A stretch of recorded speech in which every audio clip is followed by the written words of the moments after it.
Hello, good morning children.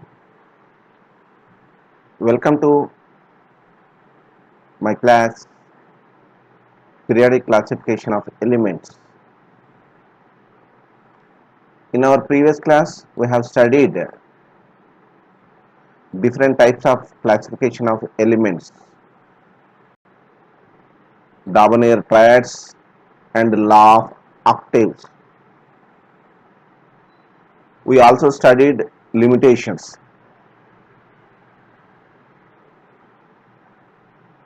Since then many scientists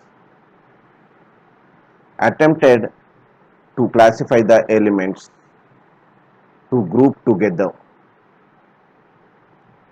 Among the scientists, Ruther Meyer of Germany and Dmitry Mendeleev of Russia, they did hard work to classify the elements.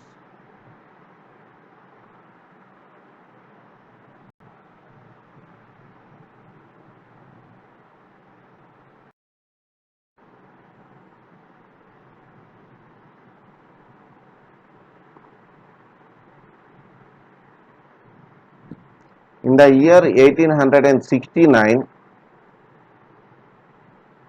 only 63 elements were known. He arranged those 63 elements in a table. He studied the relationship between the atomic mass and the physical and chemical properties of the elements. He studied the relationship between atomic mass of an element and their physical and chemical properties. So Dmitry Mendeleev was successful in his classification because he has given the importance for physical as well as the chemical properties.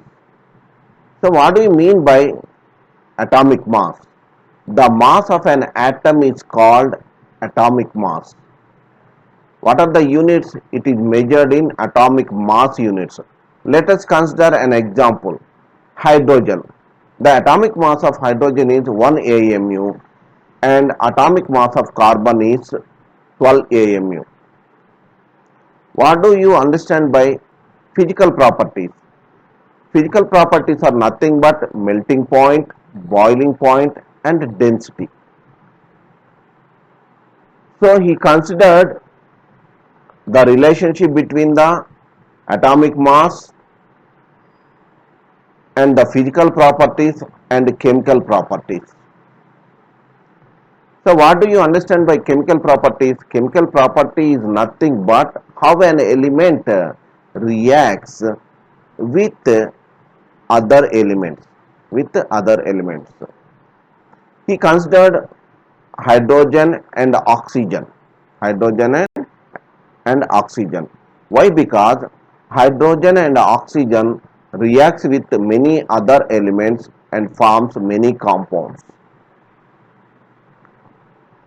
How the other elements reacts with the hydrogen and oxygen, and he considered the hydrates and oxides of these elements for his classification. Let us consider an example: sodium and potassium, lithium. Sodium reacts with hydrogen and forms sodium hydride. At the same time, potassium also reacts with hydrogen and forms potassium hydride. And sodium reacts with oxygen to form sodium oxide.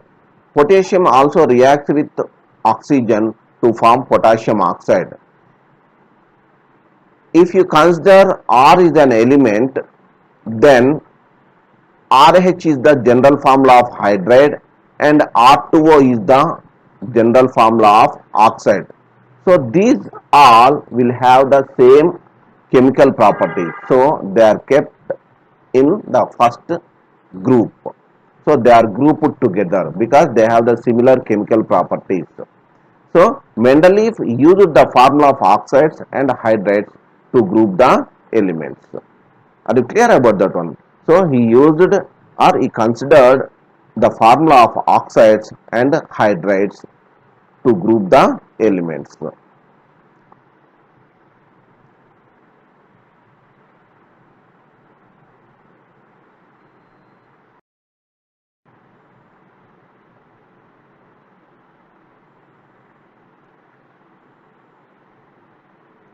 Let us observe Mendeleev periodic table. You observe the first row, the formula of oxides and hydrates. See this one. For the first group elements, the oxide formula is R2O and hydrate formula is RH. For the second group elements, the oxide formula is RO and hydrate formula is RH2. For the third group, oxide formula is R2O3 and hydrate formula is RH3, and so on. For the first time, he introduced the concept of rows and columns.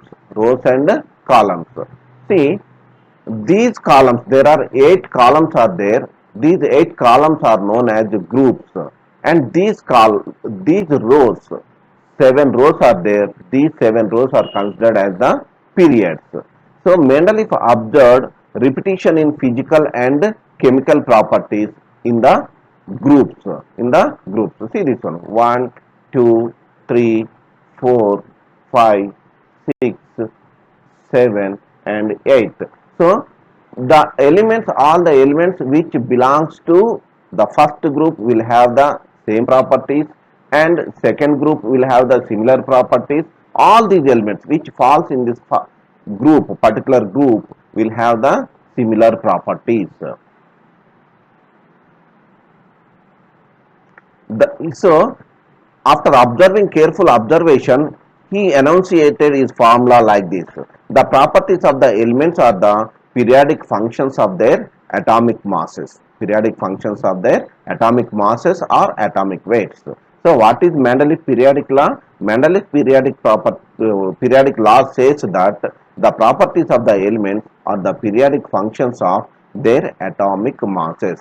So he studied the relationship between atomic mass and the physical and chemical properties. So he observed the repetition in physical and chemical properties. Let us discuss the salient features and achievements of the Mendeleev periodic table. He introduced the concept of groups and subgroups. There are 8 vertical columns known as the groups, denoted by Roman numerals, and they are named as 1 to 8. And each group has 2 subgroups, A and B. See this one. Observe this one: first group, second group, third group, fourth group, fifth group, sixth group, seventh group, and eighth group. Observe this first group is divided into A and B. Here also each group A and B, A and B, A and B. Okay. Now come to this one. The horizontal rows in Mendeleev periodic table are called periods. There are 7 periods denoted by Arabic numerals 1 to 7. See this one. This is the first period. This is the second period. This is the third period, and this one is the fourth period, and this one is the fifth period, and this is the sixth period, and there is also the seventh period. Are you clear? So groups and subgroups, the concept was introduced by Mendeleev only. Okay. Next, another salient feature is he predicted the properties of missing elements. He predicted the existence of some elements in near future and left the gaps in the periodic table. Observe this one. Here is a gap. Here is a gap. Okay. So he left the gaps. For example, he named that element, particular element, as Eka aluminium. Eka aluminium. Eka means in Sanskrit 1. So later on in the year 1875, it was found and it was discovered and named as gallium. Next, he named another element as Eka boron, means particular element which has similar properties will be discovered in near future. He studied the properties also, but he don't know that element, but he left the gap. So Eka boron. In the year 1879, Nilsson found the element and named it as scandium. Next, see this one, Eka silicon. ecosilicon. So this element in the year 1886 it was discovered by Winkler by and named as germanium Are you clear about that one? So he predicted the properties of missing elements. He predicted the existence of some elements in near future and left the blanks. See this one, aluminium. So there is the gap here. Eka means one. So aluminium, after aluminium, one more element which has the same properties like aluminium will be going to be invented in near future. So he left the gap. Next one here also. See this one, silicon. So there is a gap here. Okay, the gap, in the gap particular element is going to be invented which has similar properties with silicon. Okay, later on it was invented and named as germanium. In the year 1886 it was invented by Winkler.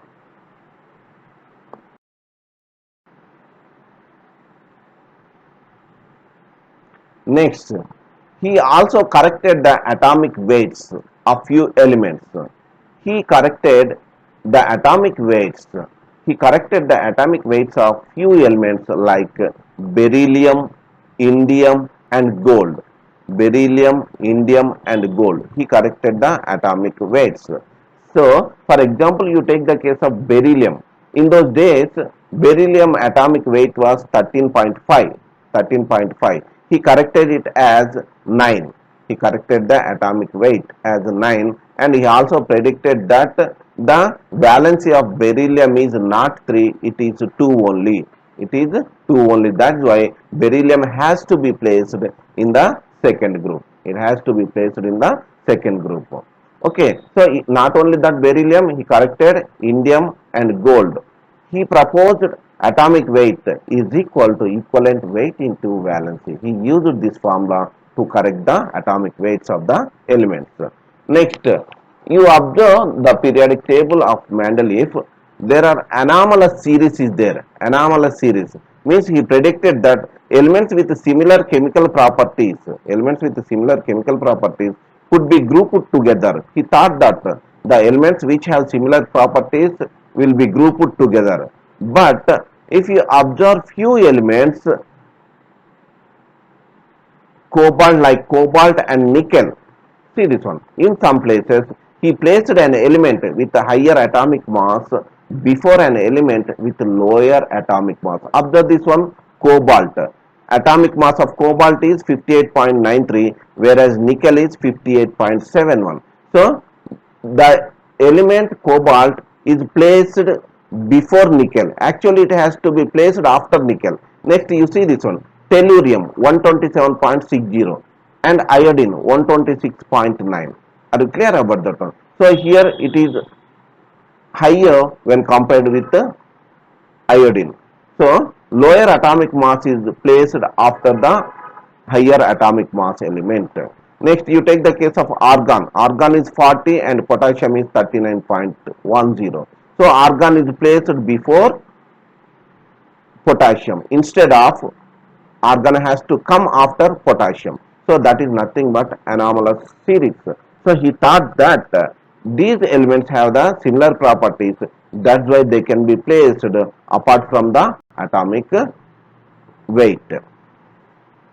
So, and he also predicted the existence of inert and noble gases. In near future, they are going to be found. Actually, inert gases or noble gases are found after long years, after the invention of his periodic table, after many years later, because they are not very reactive and their presence is not known in the nature. Okay, little bit presence is available reactive because of low reactivity. So they could be placed in a separate group without disturbing the entire periodic table. So he thought that some inert gases are going to be invented in near future and they are to be placed in the periodic table. So he left a separate group for the inert gases or the noble gases. It is named as zero group.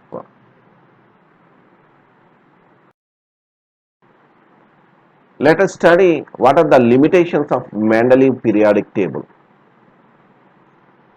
If you observe the Mendeleev periodic table, the position of hydrogen was not fixed in his periodic table. Whether the hydrogen has to be placed in the first group or seventh group. First group or seventh A group. Why? What is the reason? Hydrogen has the properties with the alkali metals, same properties like alkali metals. At the same time, it also has the properties like halogens. So, it has a confusion where the hydrogen is to be placed, whether hydrogen belongs to first group or seventh group. Next, another limitation is position of the isotopes is not fixed in his periodic table. Position of the isotopes. What do you mean by isotope? Isotopes are the atoms of the same element with different atomic masses. Same element with different atomic masses. So, where they are to be placed in the periodic table. Next, another one, dissimilar elements placed in the same group.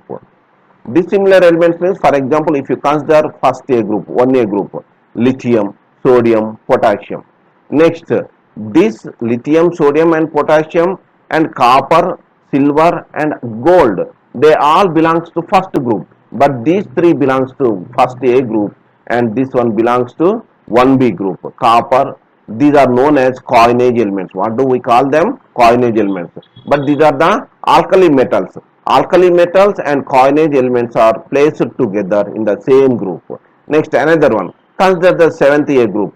Chlorine. Chlorine is a non-metal, whereas the element manganese, it is a metal, it is placed in the seventh group, seventh B group. So, seventh A group and seventh B group, this is a non-metal and this one is a metal. They are placed together in the same group, that is seventh group. So, these are the limitations of Mendeleev periodic table.